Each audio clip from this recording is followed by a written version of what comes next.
Goddag. Jeg vil nu snakke lidt om proteinsyntese.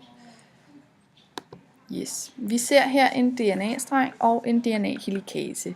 Det DNA-helikasen gør, det er, at den går ind og klipper DNA-strengen op, så vi kan få dannet en RNA-streng. Det der så sker, det er, at DNA-strengen den deler sig, og så er der plads til, at de frie nukleotider kan hæfte sig på DNA-strengen, og så får vi dannet en RNA-streng. En DNA-streng og en RNA-streng indeholder både en sukker og noget fosfat og 4 forskellige baser. Men det er sådan, i RNA, der bliver en af baserne, nemlig thymin, bliver erstattet af det, der hedder uracil. Yes.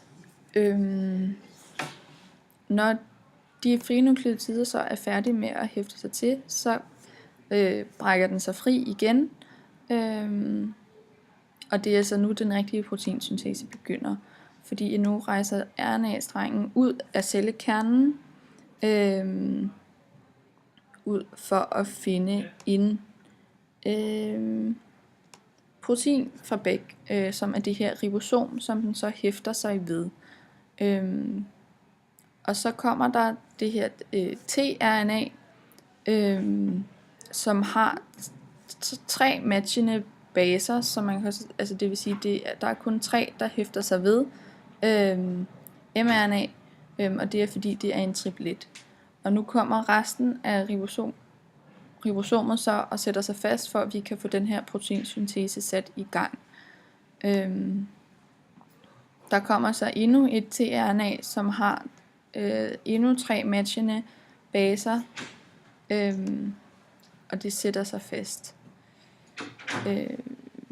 Så har vi, det skal også siges, at det er tRNA, der kommer med aminosyrene, som er med til at lave proteinsyntese.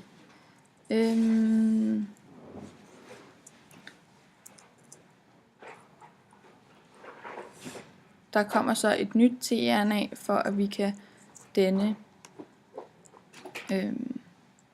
Det skal siges, at mRNA-strengen har en kode for, hvilket protein det er, der skal dannes. Og den her pølse, der kommer ud her, kaldes en polypeptid, og er altså en lang række af proteiner, som bliver dannet. Og nu skiller det hele sig så ad, og så er der blevet klar til at lave nye proteiner, og det her protein er klar til at blive brugt. Yes.